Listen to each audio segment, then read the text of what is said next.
This is News 8 Now this morning. Only one person has a gun here. One person. Mr. Ratanisek. She's scared to death of him. That's the kind of fear you have when someone murders 3 people in front of your eyes.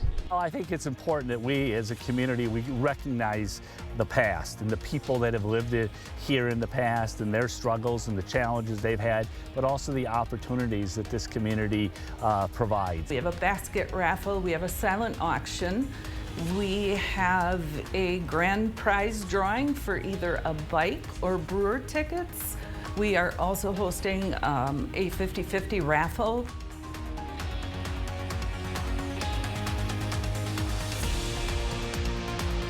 Good morning, everyone, and that was your morning eye opener. I'm Jeremy Wall. Sophia's out today. It is June 20th, 2023. And Derek, you know, I must say, it's going to be 90s this week, and summer's officially tomorrow. How are we looking in the forecast? Are we going to see some sun, clouds, a chance of rain? Give us the update. Yeah, it's definitely going to be very sunny here for much of this week, and we're also talking about, as you mentioned, Jeremy, with highs into the 90s. So it's definitely going to feel a lot more like summer here this week. And, you know, the first official day here is tomorrow, and we're going to kick it off with a bang with those highs into those low 90s as well. But as of right now, we're not starting off quite that hot, but we are taking a look at the satellite and radar showing mainly clear skies with temperatures into the 60s. Starting off pretty warm in La Crosse now. 65 is your temperature, 63 in Eau Claire, and 63 in Winona. As we get a check on your overall planner, we are looking at those clear skies here throughout the day. Temperatures warming up into the 70s by 9 o'clock, and then we're into the 80s by 11 o'clock. The upper 80s to low 90s later this afternoon, while skies continue to remain bright and sunny. A check now on your algae report showing that the grass is high here for the symptom index level. The pine is on the medium side.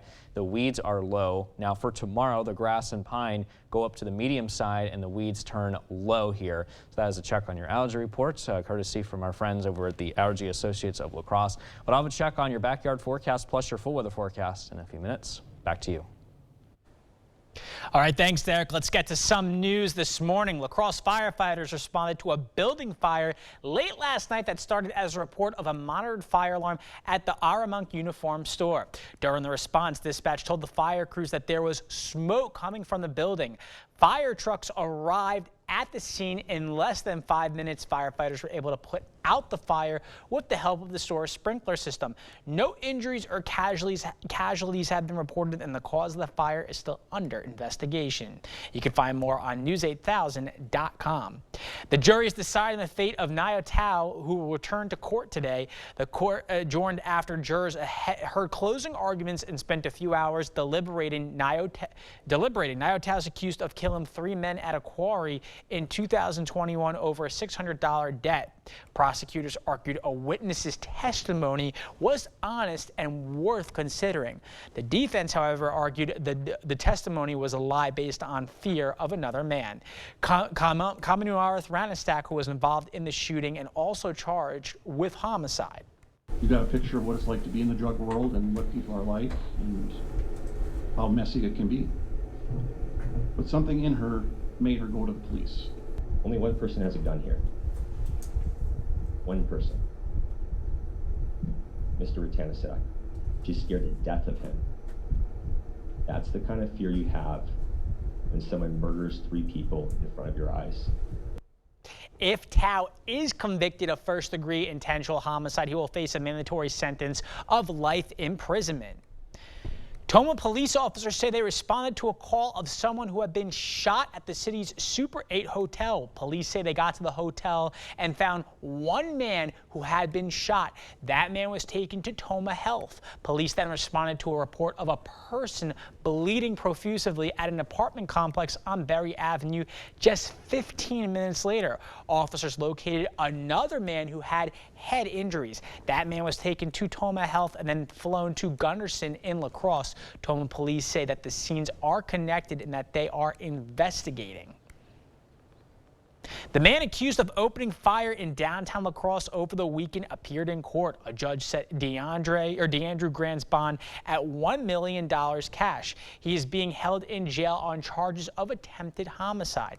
Police say 6 people were injured. Multiple victims were treated at the scene, and some were taken to local hospitals. Police also say none of those injuries appeared to be life-threatening. 41-year-old Michael O'Brien was taken to jail over the weekend on a police charge of first-degree recklessly endangering safety after police say he stabbed someone. The victim was taken to a hospital and is expected to live. O'Brien had his first court appearance yesterday. The state's attorney wanted a judge to set bond at $5,000 cash. O'Brien's attorney said bond should be lower because he was attacked in a car, and there's a good argument for self-defense. He came out intoxicated. He charged towards the car, as described by the eyewitnesses. He entered the car without consent and attacked Mr. O'Brien, at which point he was injured, and we know this because both the weapon and the blood was recovered from the vehicle itself. O'Brien's attorney says he turned himself in after the incident. Judge Todd Jerk set bond at $1,000 cash.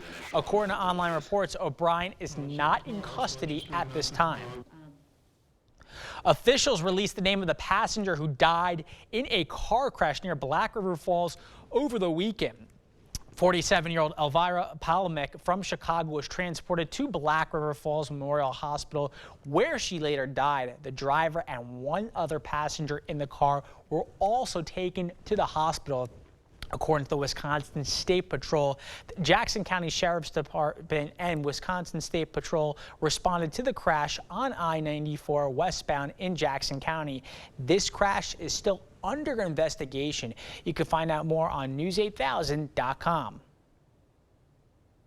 Officials are still searching for a 13-year-old boy in Sauk County. James Jablonski hasn't been seen in over a week. A lieutenant from the sheriff's office said searchers are changing their approach, believing the teen may be trying to live off-grid as a survivalist. Officials said the teen may be better prepared to live in the woods than originally thought. The teen reportedly left his home late last Sunday night or early last Monday morning.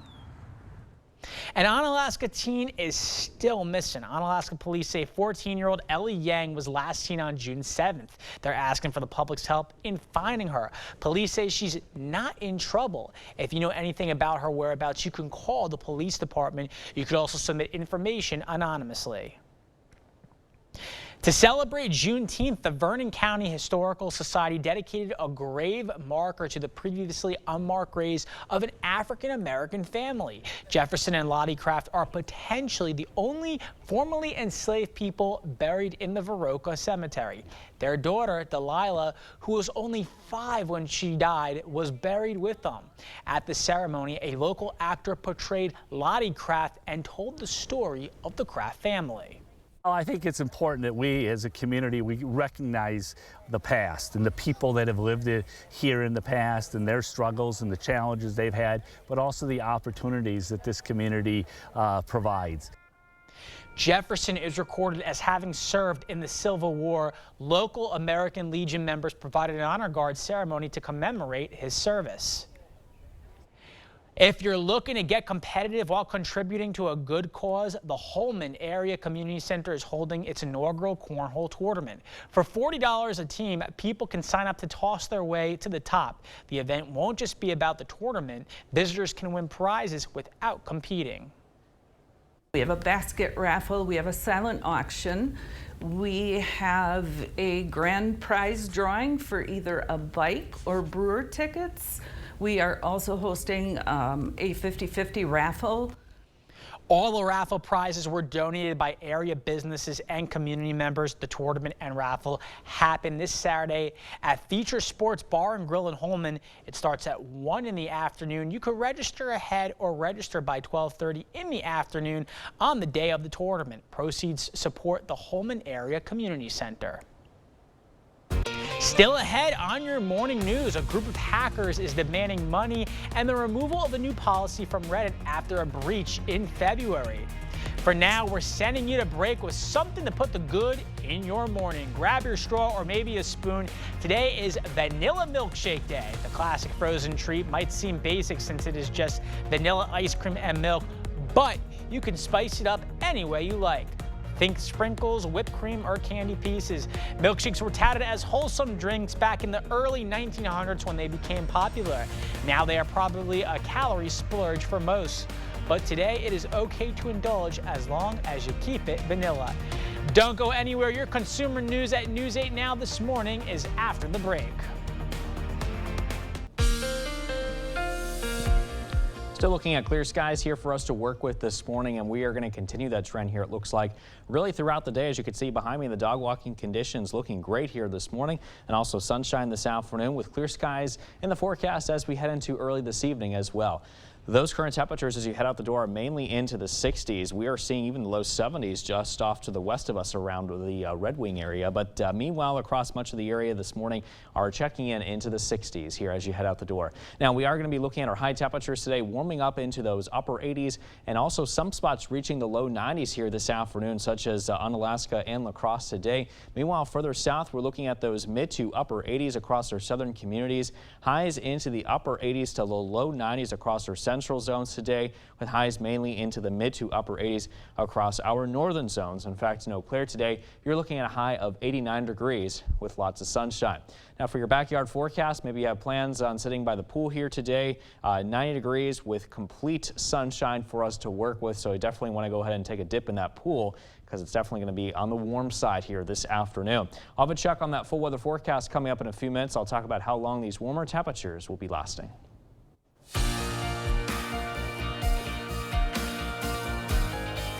All right, thanks, Derek. In your consumer news this morning, a group of hackers isn't standing down on its threat to leak data stolen from Reddit.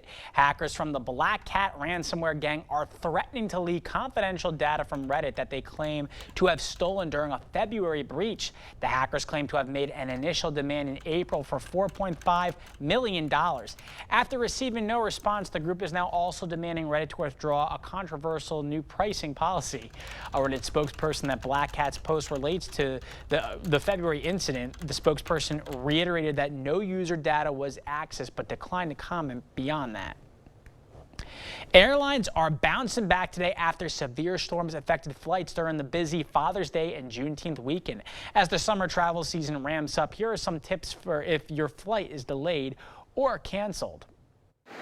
Airlines are recovering this week after weekend storms caused extensive delays and cancellations across the country, and travel experts say more disruptions are on the horizon as summer travel ramps up. Airlines have not been holding themselves in glory over the past few years. With this increased demand this summer, air travel disruptions are likely to become more frequent. So what can you do when dealing with delays and cancellations? When you get that schedule change notification, don't view it as a negative. View it as an opportunity to get switched to a better flight without having to pay anything out of pocket. Travel expert Scott Keyes recommends requesting compensation. In certain circumstances, if your flight is canceled or delayed for a significant amount of time, you may be entitled to compensation. Check your airline's policies.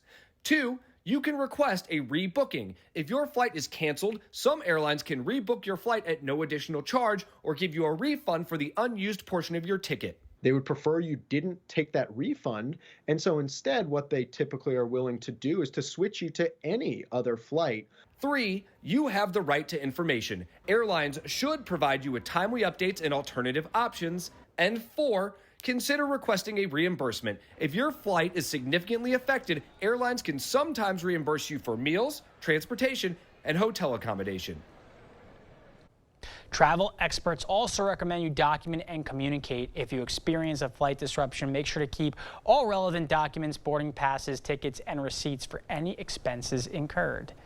That's it for your morning consumer news. Let's check in with Derek and today's forecast. Derek. All right, thanks for that, Jeremy. We're off to a clear start this morning from City Cam 8 in downtown La Crosse. As you can see there behind me, current temperatures are at 65 degrees currently, with wind speeds looking nice and calm. Visibility levels good for that driving commute at 10 miles. Meanwhile, to the north in Eau Claire, also good commute visibility at 10 miles as well. Clear skies there, temperatures at 63, east-northeast winds light as well. We got temperatures mainly into the 60s as you head out the door this morning. Some spots, however, into those 50s, such as Black River Falls and Sparta here. But our highs today are expected to warm up into those mid to upper 80s come this afternoon. Definitely turning warm here today, especially if you're in La Crosse, with a high of 90 expected here for you this afternoon. Meanwhile, in Eau Claire, you're looking at a high of 88 today. Basketball could reach low 90s here as well here this afternoon. 68 and clear by 7 o'clock, 84 and still sunny by noon today. And then by 4 p.m., that's when I do expect temperatures to significantly rise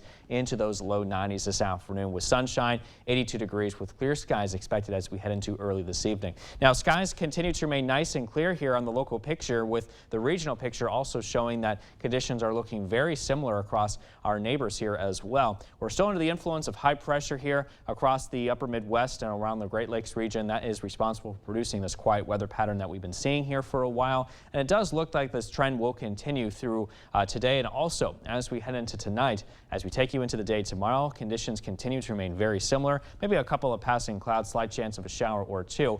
I'm also watching this cold front back towards the west because that could cool us down as we head into next week. It's a very slow moving front, however. In the meantime, before it gets here, we're still going to be under the influence of this upper level ridge of high pressure building across the nation's midsection. And you can see it does extend all the way to the north over Canada, still pumping in a lot of dry and hot conditions for us to work with here throughout the rest of this week, with really not a whole lot here with the end in sight. But I do expect this here to the pattern here, that is to begin to flip as we head into early next week, with this trough here beginning to move in, and that could help cool us down. And at the same time, we have that cold front moving in at the surface, so that should also help cool us down. But we're also going to keep our eyes for those possible rain chances associated with that system.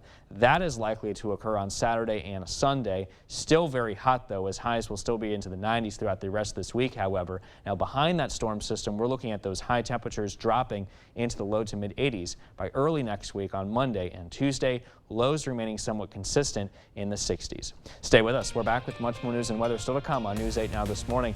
We're taking a quick break with a look what happened on this day in history for June 20th. We'll be right back.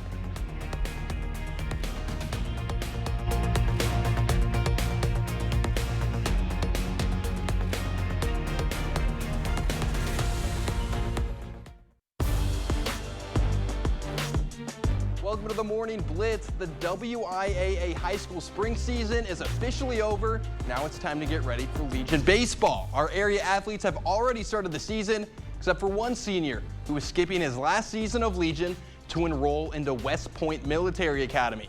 Ahead of last night's Onalaska Legion game, the team and community celebrated Sam Pika Night to honor his hard work and dedication to the program before he heads to West Point, New York. Pika was gifted a certificate of dedication by the Onalaska American Legion, and even throughout the first pitch of the game. Pika starts his journey at West Point next Monday, but says this is something he's been looking forward to for a very long time. It has been my goal since however long I can remember to serve my country in the highest capacity possible. I think I have the ability to do that at West Point as a leader and to affect as many people as I possibly can. Well, best of luck to Sam in his journey. Now let's see if Post 336 could get him a win for him as they were up against Sparta. First inning man on third for Caden Kokeisel. He hits a little dribbler to the pitcher's mound, looks the runner back, and the throw to first is in time, but Griffin Schultz has some speed. He's going to score anyway. Sparta trying to answer. Owen Brendez lines one out to right, but what a catch by Brody Mitchell. Lays out and makes the highlight grab to end the inning. Later in the game, Mitchell at the plate this time, and with two runners on, he sends one high and deep to right. Defense giving chase, but that's over the head. Both runners will come in to score. Mitchell is in with a 2-run RBI triple. That's all part of a 5-run inning as Post 336 gets the win 7-0.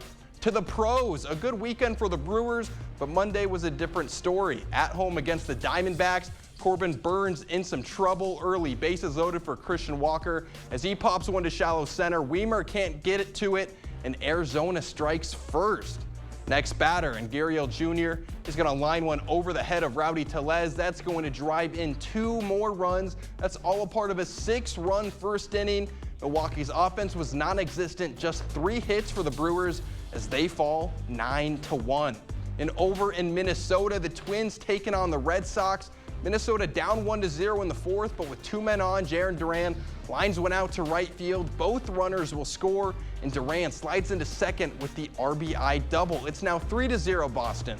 Minnesota looking for an answer, and Christian Vasquez is going to give them one. He crushes this one to left center field, and that's gone. A 3-run home run against his former team. We're all tied at 3. But with the bases loaded in the 6th inning, Alex Verdugo gets one down the right field line all the way to the corner. That would clear the bases, and Boston would go on to win 9-3. That'll do it for the Blitz. We'll see you tonight.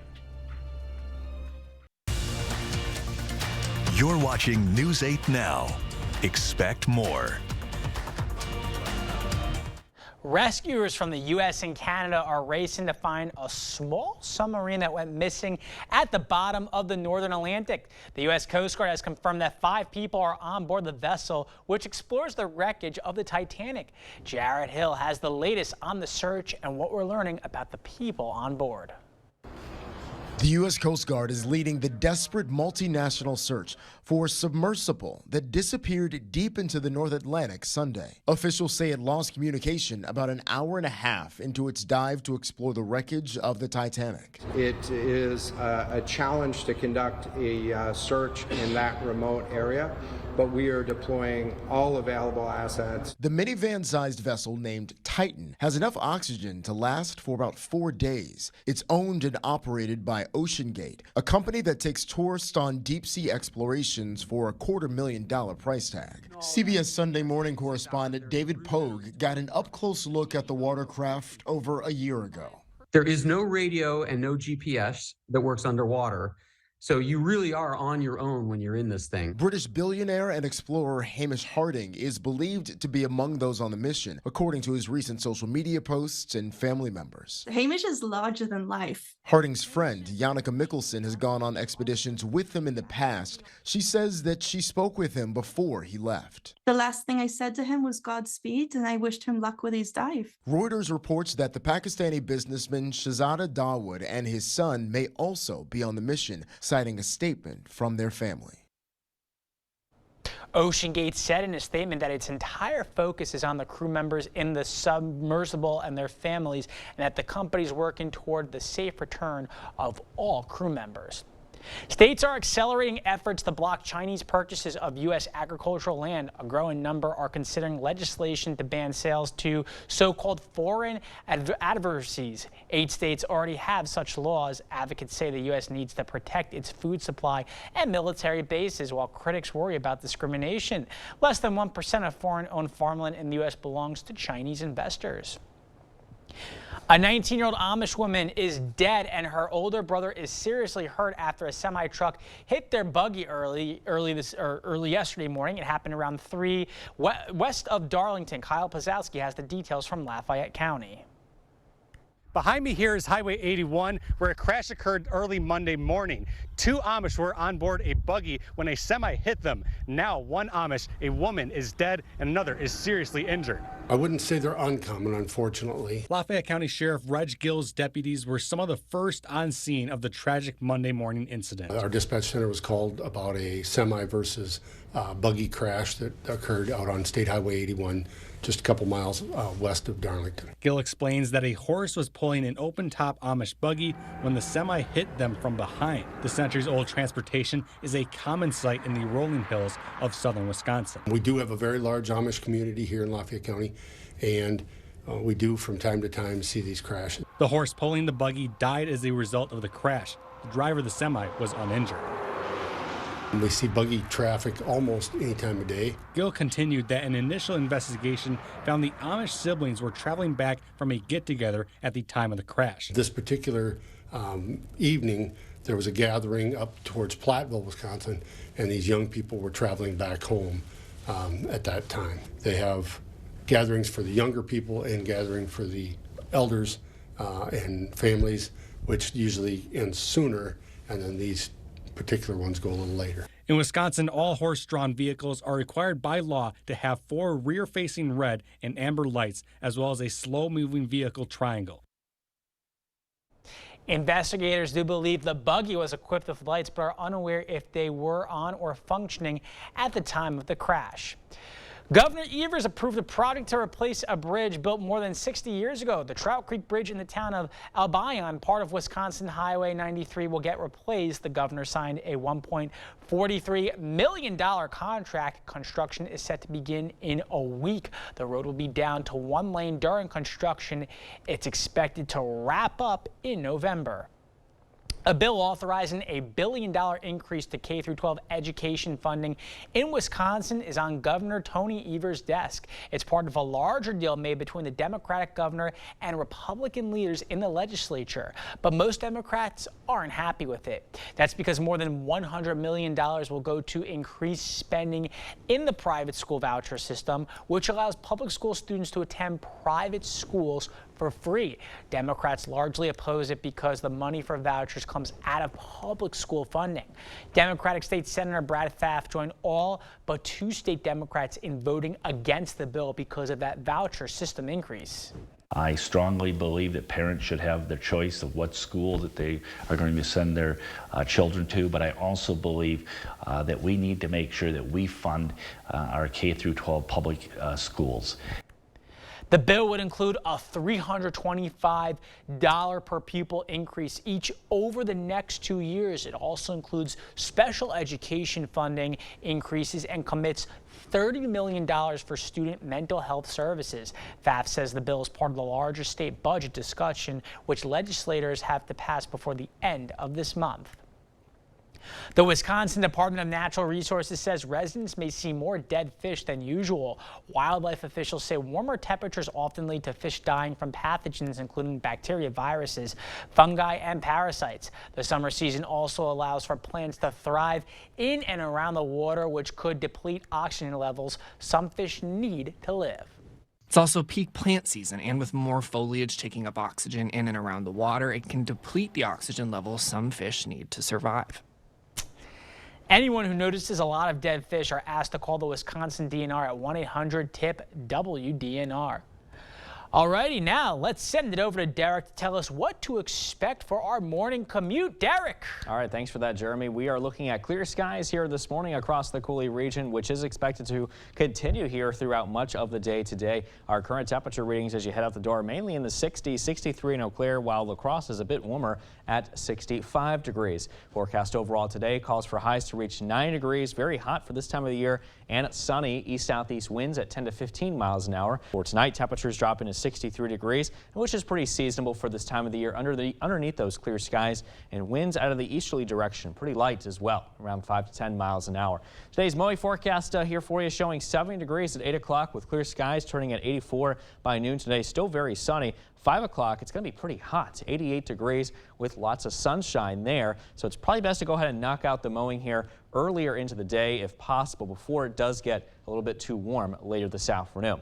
Now stay tuned. I'll have a check on your full weather forecast coming up in a few minutes. We'll talk about more how long those temperatures will be lasting as far as these temperatures being on the warm side, that is, plus if we have any rain chances later this week.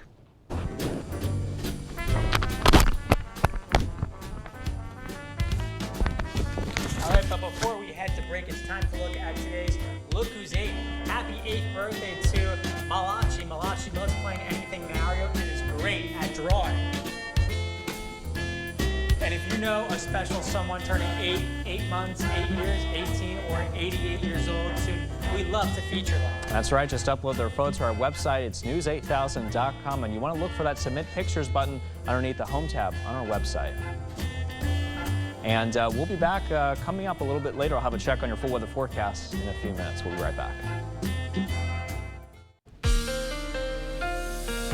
Well, it sure is a gorgeous start here this morning across the Coulee region. Check out this camera shot from City Cam 8 in downtown La Crosse. Our current conditions in La Crosse, by the way, at 65 degrees with that sunshine. Calm winds here in place as well. Visibility levels looking great for that morning commute at 10 miles. Meanwhile, to the north in Eau Claire, conditions looking fairly similar at 63. Clear skies, visibility levels nice at 10 miles as well. East-northeast winds light at 6 miles an hour. All right, current temperatures as you head out the door everywhere else this morning are mainly into the 60s. There are some cooler exceptions, such as Black River Falls and also into Sparta, and also east down into Volkfield as well. You're currently at 52 degrees, by the way. Bosquebel 55, Prairie du Chien at 59, just shy of reaching 60. Now, our forecast highs today are going to be well into those mid to upper 80s, some spots even reaching the low 90s come this afternoon today. And as far as your planner goes, we'll be at 68 degrees with sunshine here at 7 o'clock. At noon today, we'll be at 84 degrees with sunshine, 90 and still sunny by 4 p.m. And then by early this evening, 82 degrees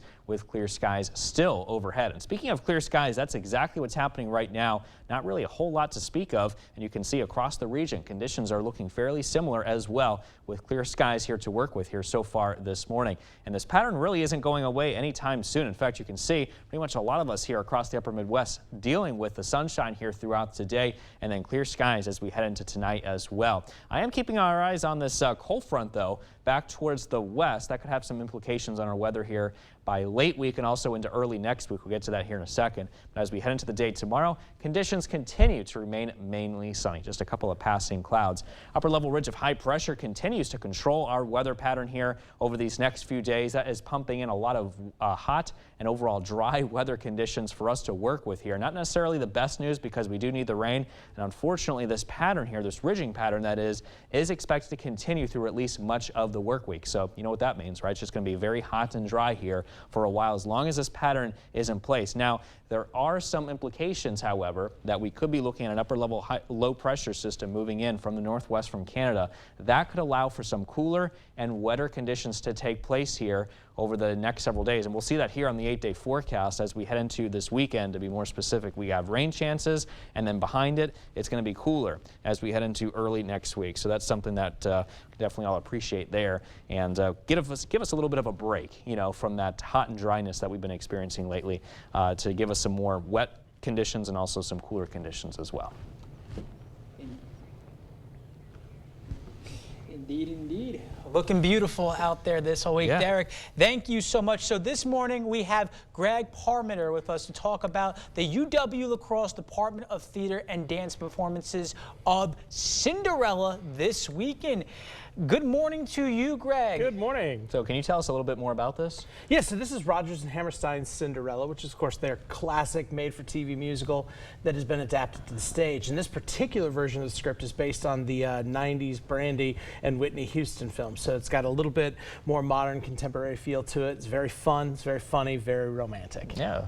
Where are the performances being held? So that's at the Truman T. Lowe Center for the Arts on the campus of UWL in our big theater, the Tolan Theater. And do you have to purchase tickets, and exactly how much it is? You can purchase tickets in advance over the phone, or best yet, online, but you can also purchase tickets at the door, and there's ticket prices ranging for full price all the way down to kids. So there's too many to name here on air.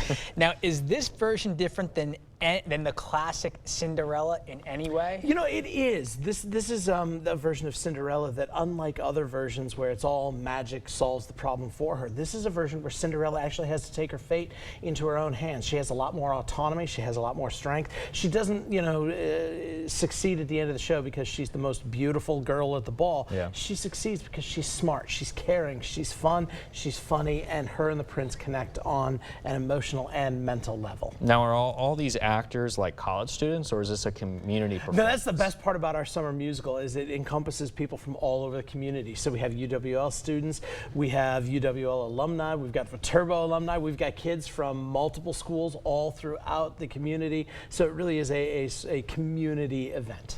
So this is part of UWL's Summer Stage Series. Can you tell us a little bit about that? Well, our summer musical is our traditional musical that we've always done, open to the community, and traditionally it used to be a collaboration between Viterbo and UWL, but it's sort of gone on a hiatus the last 5 years because of COVID and then a major re-rigging project in our theater. So this is our first time back doing the summer musical for a while, and this is the perfect summer musical to open up again with. I can tell you seem so excited about this. I love this show. You can see, so I could tell, and I'm sure viewers at home can tell. So tell us, you know, what is your favorite part of the production? I love the music. This is one of Rodgers and Hammerstein's best scores, and it sometimes gets forgotten about because it was made for TV and not one of their big hits on Broadway. Yeah. But it's beautiful music, it's a beautiful story, and it's a lot of fun. We keep talking about at rehearsal, fun, funny, and romantic. The perfect summer musical when it gets really hot. Sure. Why should someone, come and see this play? Because there's nothing better than coming together in a space as human beings to celebrate being human beings, especially when it gets hot outside. You've got a show like this that is going to be entertaining and uplifting. It's great for kids, it's great for families, so it's going to be a good time for everyone involved. Greg Parmenter, thank you so much for joining us today, and hopefully we'll see you this weekend. Stay with us. We'll have more right after the break.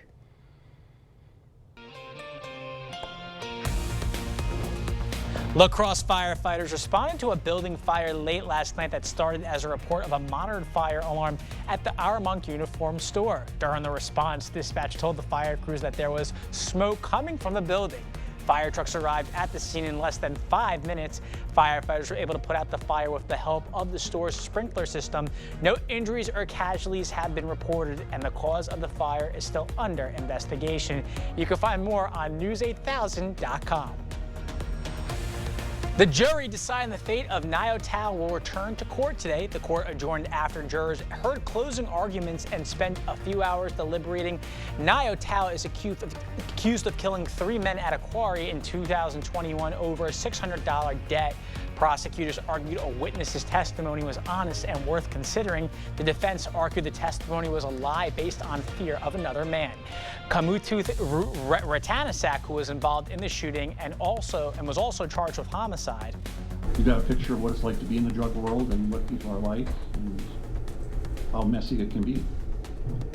But something in her made her go to the police. Only one person has a gun here. One person. Mr. Ratanasak. She's scared to death of him. That's the kind of fear you have when someone murders 3 people in front of your eyes.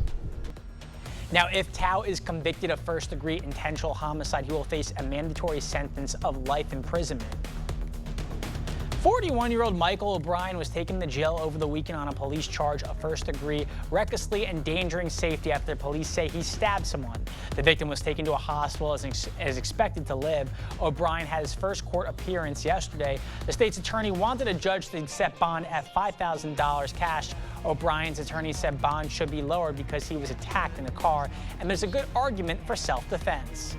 He came out intoxicated. He charged towards the car. As described by the eyewitnesses, he entered the car without consent and attacked Mr. O'Brien, at which point he was injured, and we know this because both the weapon and the blood was recovered from the vehicle itself. O'Brien's attorney says he turned himself in after the incident. Judge Todd Jerk set bond at $1,000 cash. According to online records, O'Brien is not in custody at this time. Officials released the name of the passenger who died in a car crash near Black River Falls over the weekend. 47-year-old Elvira Polimick from Chicago was transported to Black River Falls Memorial Hospital, where she later died. The driver and one other passenger in the car were also taken to the hospital. According to the Wisconsin State Patrol, the Jackson County Sheriff's Department and Wisconsin State Patrol responded to the crash on I-94 westbound in Jackson County. This crash is still under investigation. You can find out more on news8000.com. Officials are still searching for a 13-year-old boy in Sauk County. James Yablonski hasn't been seen in over a week. A lieutenant from the sheriff's office said searchers are changing their approach, believing the team may be trying to live off-grid. As a survivalist, officials say the team may be better prepared to live in the woods than originally thought. The teen reportedly left his home late last Sunday night or early last Monday morning. An Onalaska teen is still missing. Onalaska police say 14-year-old Ellie Yang was last seen on June 7th. They're asking for the public's help in finding her. Police say she's not in trouble. If you know anything about her whereabouts, you can call the police department. You could submit information anonymously.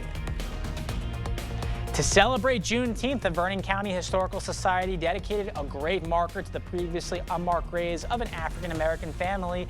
Jefferson and Lottie Kraft are potentially the only formerly enslaved people buried in the Viroqua Cemetery. Their daughter, Delilah, who was only 5 when she died, was buried with them. At the ceremony, a local actor portrayed Lottie Kraft, who told the story of the Kraft family. Well, I think it's important that we, as a community, we recognize the past and the people that have lived it here in the past and their struggles and the challenges they've had, but also the opportunities that this community provides. Jefferson is recorded as having served in the Civil War. Local American Legion members provided an honor guard ceremony to commemorate his service. If you're looking to get competitive while contributing to a good cause, the Holmen Area Community Center is holding its inaugural cornhole tournament. For $40 a team, people can sign up to toss their way to the top. The event won't just be about the tournament. Visitors can win prizes without competing. You can register ahead or register by 12:30 in the afternoon on the day of the tournament. Proceeds support the Holmen Area Community Center.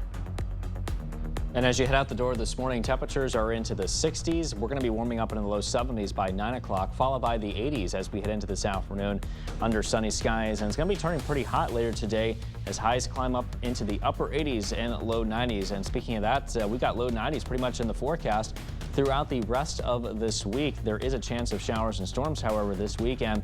And that storm system is going to give us some cooler conditions to work with behind it as we head into early next week on Monday and Tuesday, as highs will then drop into those low to mid 80s, lows into the 60s. So it's going to be a scorcher here for a while, Jeremy, and it looks like it's going to be sticking around for at least through the end of the week before it begins to cool down next week. So, but I love seeing those 90-degree temperatures. It is, you're a fan of them, huh? I am a fan of them. It looks absolutely wonderful. And, you know, I mean, you got to appreciate it because 6 months from now we'll all be saying, oh my God, where are they? Where's the warm, gorgeous weather? I was going to say, I would much rather take the heat and the cold any day of the week. 100%. So that's just me. So I agree with the 90s there, what you're talking about. And, you know, we need the rain, so hopefully we can get more of that.